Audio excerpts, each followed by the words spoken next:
English writing section. तो देखो, writing section के अंदर दो तीन तरह का काम हमें सीखना है। एक तो होता है लॉन्ग टास्क। लॉन्ग टास्क मतलब जिसके अंदर हमें काफी बड़े बड़े टॉपिक करने होते हैं। फॉर एग्जांपल हमें आर्टिकल लिखना को होता है।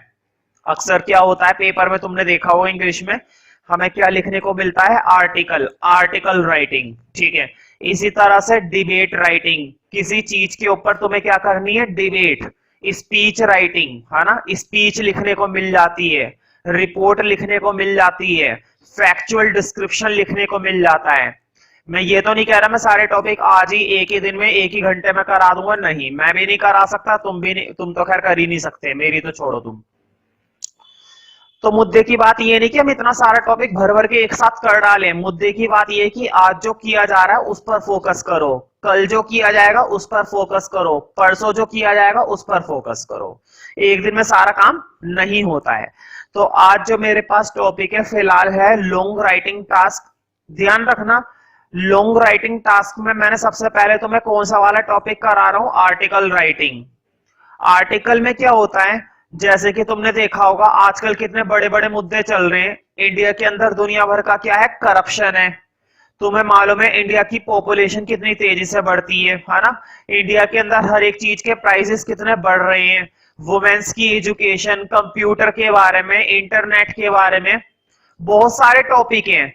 मैं ये नहीं कह रहा कि मैं जो टॉपिक तुम्हें कराऊंगा आर्टिकल राइटिंग में वही टॉपिक पेपर में आएगा। ध्यान से सुनना मेरी बात को, बहुत ही इंपॉर्टेंट है, शांति के साथ सुनो।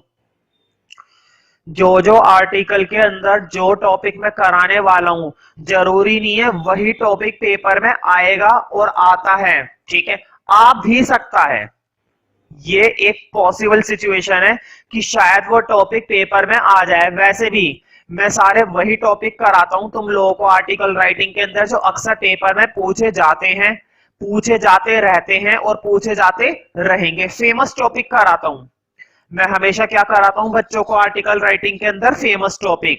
आ जाए तो अच्छी बात है, ध्यान से सुनो। अगर पेपर में आ जाता है वही टॉपिक, उससे अच्छी बात तो कोई और हो ही नहीं सकती। लेकिन मैं इतना जरूर कह सकता हूं कि अगर ये आर्टिकल कर लोगे, मेरे पास ज्यादा आर्टिकल के टॉपिक नहीं है, थोड़े बहुत ही हैं, अगर वो तुम थोड़े बहुत ही कर लोगे तो तुम उसके बेस पर पेपर में कर सकते हो, कोई सा भी टॉपिक आ जाए। क्योंकि कंडीशन बन जाती है ना, सिचुएशन बन जाती है। अगर मैं आर्टिकल के कुछ टॉपिक तुम्हें करा रहा हूं तो उसके बेस पर तुम वो टॉपिक कर सकते हो जो पेपर में तुमसे पूछा जाएगा। जरूरी नहीं वो वही टॉपिक हो जो मैं यहाँ पर करा रहा हूं, है ना, लेकिन इसके बेस पर तुम्हें आइडिया मिल जाएगा कि कैसे आर्टिकल लिखा जाता है, आर्टिकल के अंदर क्या क्या बातें लिखी जाती हैं उस टॉपिक से रिलेटेड, तो तुम्हारी प्रैक्टिस हो जाएगी। तो कभी भी ये बात मत सोचना कि जो आर्टिकल हम कर रहे हैं बिल्कुल वही आर्टिकल पेपर में आएगा। मैं मना भी नहीं कर रहा तो मैं हाँ भी नहीं कर रहा, आ सकता है। मुद्दे की बात है कि जो जो मैं कराऊंगा उनको तुम्हें ध्यान से करना जरूर है, अक्सर पेपर में आते रहते हैं इन्हीं टॉपिक के अंदर से जो टॉपिक मैं बच्चों को कराता हूं। ठीक है, तो बहुत ही पॉपुलर टॉपिक है भाई मेरे पास। फिलहाल मैं कुछ चीजें पढ़ देता हूं, तुम्हें जो नोट मिला हुआ है उसमें ध्यान रखना, long writing task, article writing. देखो ब्रैकेट के अंदर मार्क्स लिखे हुए 6 to 10 मार्क्स। इसका मतलब ये हुआ कि आर्टिकल राइटिंग की जो वेटेज होती है वो अलग अलग होती है क्लासेस के अकॉर्डिंग। इसकी जो वेटेज होती है मार्क्स की वो अलग अलग होती है, समझ रहे हो ना। 10 नंबर का आर्टिकल, 8 नंबर का आर्टिकल, 5 नंबर का 5 नंबर का तो खैर नहीं होता, 6 का भी नहीं होता है वैसे। ठीक है, तो कंफर्म नहीं रहती रेंज, लेकिन मैक्सिमम ज्यादातर आर्टिकल कितने नंबर में आता है, 10 नंबर में। खैर ये क्या हुआ, मार्क्स से क्या लेना देना तुम्हें। मान लो अगर मार्क्स 20 नंबर का आएगा तो क्या अलग तरीके से लिखोगे, 10 नंबर का आएगा तो क्या अलग तरीके से लिखोगे, नहीं। मुद्दे की चीज है जो तुम लिख रहे हो। सबसे इंपॉर्टेंट बात सुनो अब, राइटिंग सेक्शन की सबसे बड़ी खासियत, बच्चों को लगता है यार 15 नंबर में आया था 15 शीटें भर के आऊंगा, 10 नंबर में आया था 10 शीटें भर के आऊंगा। नहीं, इंग्लिश के अंदर मार्क्स शीटों के हिसाब से नहीं मिलते, तुमने जो वो लिखा है वो ग्रामेटिकली सही है या गलत है उस चीज पर मार्क्स मिलते हैं। मैं हमेशा से ही बच्चों को कहता हूं थोड़ा कम लिखो लेकिन सही लिखो। मुद्दे की बात ये नहीं कि भर भर के लिख दिया लेकिन गलत था।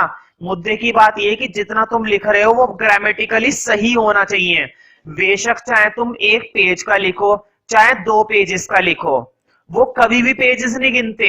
वो तो ये देखते हैं कि बच्चों ने जो बातें अपने आर्टिकल में लिखी हैं या किसी भी टॉपिक में लिखी हैं वो कितने अच्छे से लिखी हैं और मिस्टेक नहीं होनी चाहिए। अक्सर क्या करते हैं बच्चे, एक लाइन लिखते हैं, नहीं बना पाते, काट देते हैं, फिर दूसरी लाइन लिखते हैं, वो भी नहीं बना पाते, काट देते हैं। ये चीज नहीं होनी चाहिए।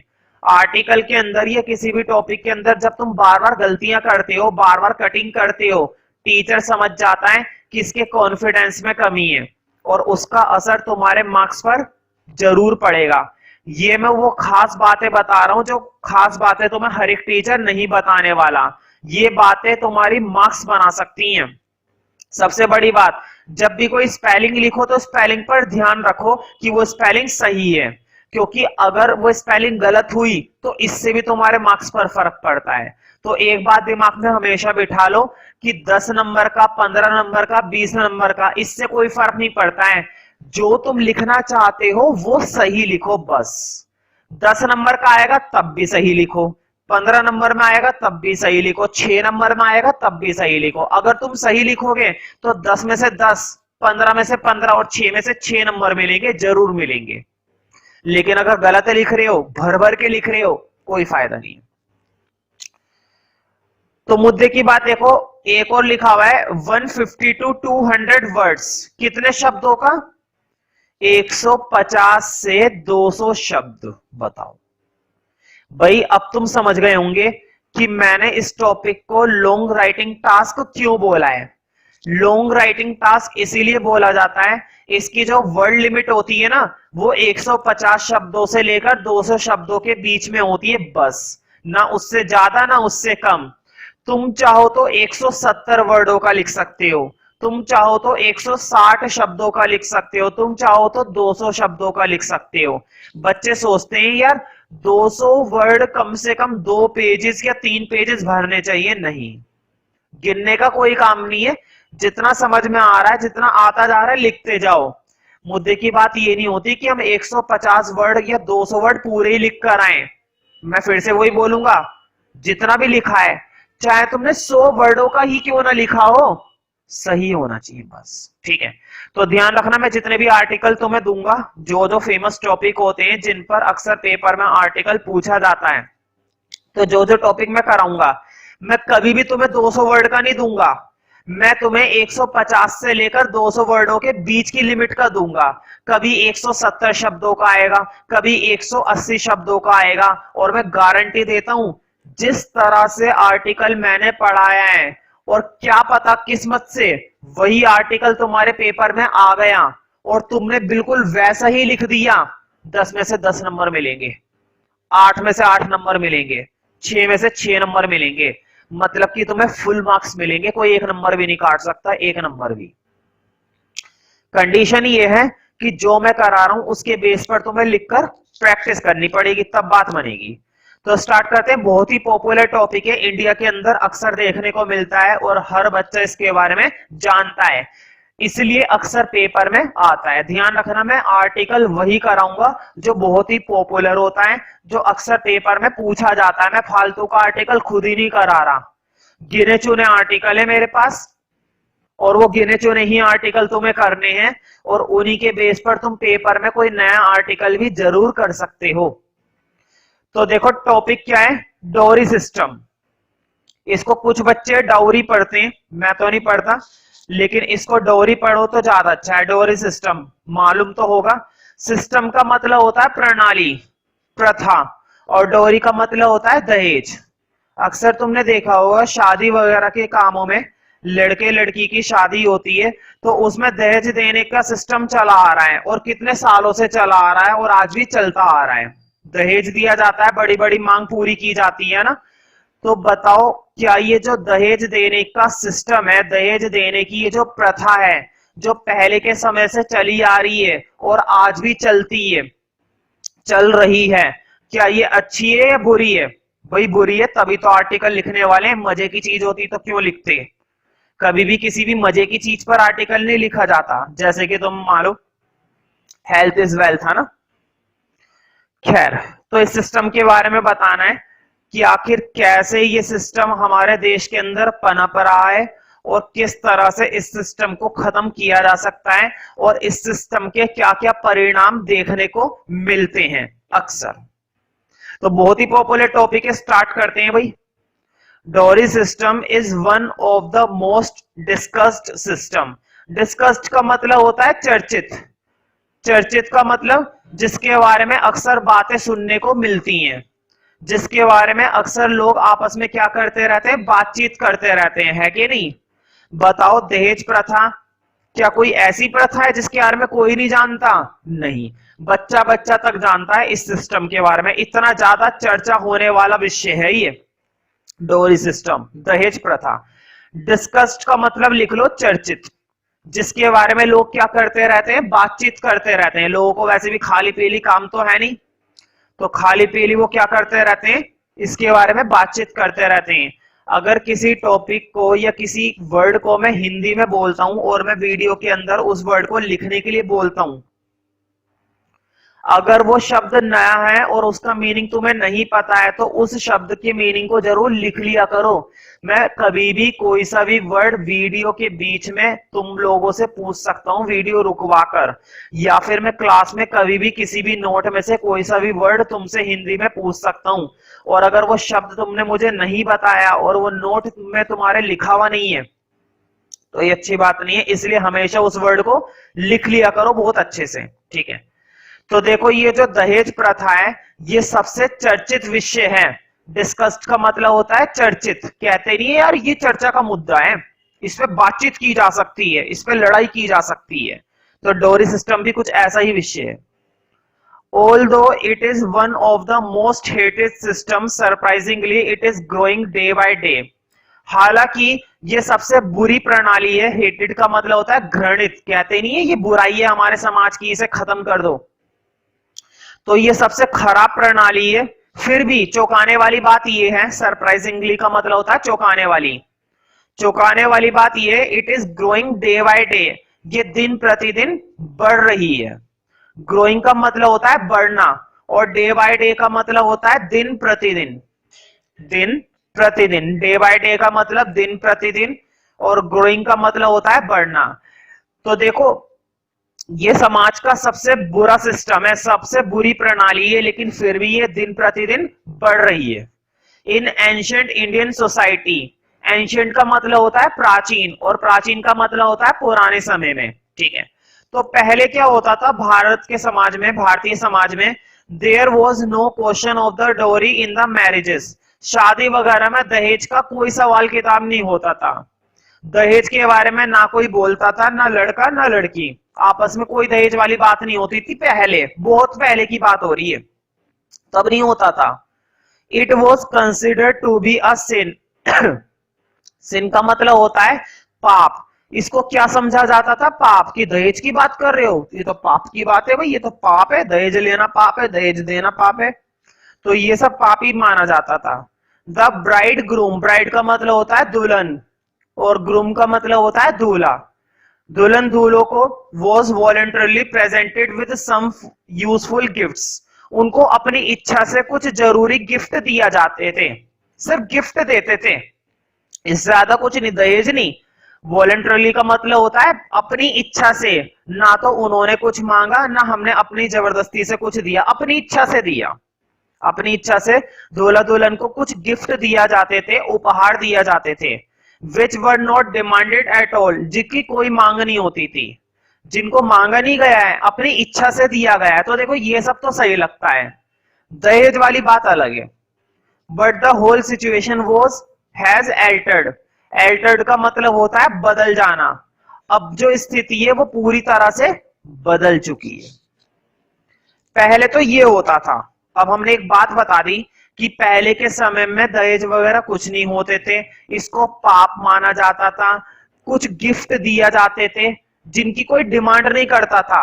लेकिन आज के समय में ये सिचुएशन बदल चुकी है। अब देखो अब ये सिचुएशन कैसी बन चुकी है, देखते हैं जरा नीचे। Now the parents of the girl desperately search a suitable groom.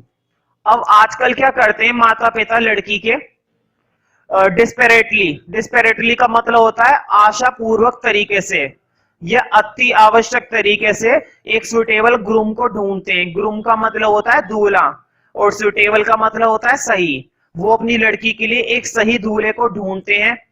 They persuade groom parents. Persuade का मतलब होता है आज्ञा लेना या मंजूरी लेना। उन्हें मंजूरी मिल जाती है ग्रूम के पेरेंट्स की। ग्रूम का मतलब होता है दूल्हा और पेरेंट्स का मतलब माता पिता, मतलब उन्हें लड़के के माता पिता की मंजूरी मिल जाती है। And show temptation of money and डोरी। और वह उन्हें अपने मनी पैसे और दहेज का लालच देते हैं। टेम्पटेशन का मतलब होता है लालच देना। यही तो होता है आजकल। अगर लड़के के मम्मी पापा को राजी करना होता है, उनसे उनकी मंजूरी लेनी होती है शादी के लिए, तो अक्सर क्या करते हैं कुछ लड़की के मम्मी पापा दहेज का लालच देते हैं कि हम इतना पैसा देंगे, इतना दहेज देंगे, और वो मंजूरी ले लेते हैं। ये गलत है। इस तरह से किसी से हाँ करवाना ये गलत है। Hence groom father continue to place a series of demand. अब वो भी क्या करेंगे, इसी चक्कर में दूल्हे के पापा लगातार मांगे बढ़ाते चले जाते हैं, अपनी एक के बाद एक मांग पूरी करवाते हैं। और डिमांड क्या क्या होती है देखो लिखी हुई है। The demand include TV, motorcycle, car etcetera. और भी बहुत सारी चीजें होती हैं भाई। इवन आफ्टर मैरिज, ये काम शादी तक नहीं पूरा होता, शादी के बाद भी चलता रहता है। तो देखो अब आगे की बातें। इवन आफ्टर मैरिज, शादी के बाद भी, सम ब्राइड्स आर टॉर्चर्ड, काफी तरह से लड़कियों को टॉर्चर्ड किया जाता है। And force to bring more and more dowry, और उन पर दबाव डाला जाता है, उन पर जोर दिया जाता है और भी ज्यादा से ज्यादा दहेज लाने के लिए। फ्रॉम देयर पेरेंट्स हाउस, अपने माता पिता के घर से। इफ दे फेल, अगर वो फेल हो जाती है, मतलब वो और पैसे और दहेज लाने में असमर्थ हो जाती है, they are tortured and finally killed, उसको खूब प्रताड़ित किया जाता है और उसे फिर मार दिया जाता है। डोरी system is an insult toward society, ये हमारे समाज के लिए एक इंसल्ट है, बेइज्जती है, ये बहुत ही घिनौना अपराध है। It reduces the position of both man and women, इस तरह की सिचुएशन से आदमी और औरत दोनों की स्थिति बिगड़ती है, उनकी वैल्यू खत्म हो रही है। ना तो आदमी का कुछ मान बचता है, ना ही औरत का कुछ मान बचता है ऐसे सिचुएशन से। तो इस सब चीजों की वजह से धीरे धीरे इनकी पोजीशन खत्म होती जा रही है। Many educated man are demanding dowry, कई सारे शिक्षित लोग होते हैं जो डिमांड करते हैं डोरी की। बताओ, पढ़े लिखे लोग भी दहेज की मांग करते हैं। Strict laws have been prescribed to check dowry system, वैसे तो काफी सख्त कानून बनाए जा चुके हैं, उन्हें पेश किया जा चुका है डोरी सिस्टम को रोक लगाने के लिए, उसकी गणना करने के लिए। But nobody looks at it, लेकिन कोई भी इनकी तरफ ध्यान देता ही नहीं है। वैसे भी ये सिचुएशन तो भारत के अंदर बहुत पुरानी है। हर एक चीज के लिए कानून है, हर एक चीज के लिए रूल्स एंड रेगुलेशंस हैं, लॉज हैं, लेकिन उन पर अमल करने वाला कोई नहीं है, उनको लागू करने वाला कोई नहीं है। Rich people are giving heavy dowry to their daughters, जो अमीर लोग होते हैं वो अपनी लड़की को काफी ज्यादा मात्रा में डोरी देते हैं। If the girl not to marry greedy man, यदि कोई लड़की लालची आदमी से शादी ना करें। If they become economically self dependent, और अगर वो आर्थिक रूप से आत्मनिर्भर बन जाए। इकोनॉमिकली का मतलब होता है आर्थिक रूप से, आर्थिक रूप से, और सेल्फ डिपेंडेंट का मतलब होता है आत्मनिर्भर, मतलब खुद पर भरोसा करने वाला बच्चा। Then this system will automatically disappear, तो ये जो प्रणाली चल रही है दहेज की, ये अपने आप ही गायब हो जाएगी या खत्म हो जाएगी। तो इस तरह की सिचुएशन से निपटने का सिर्फ यही एक रास्ता है, एजुकेशन, उसी की हेल्प से सिस्टम को खत्म किया जा सकता है।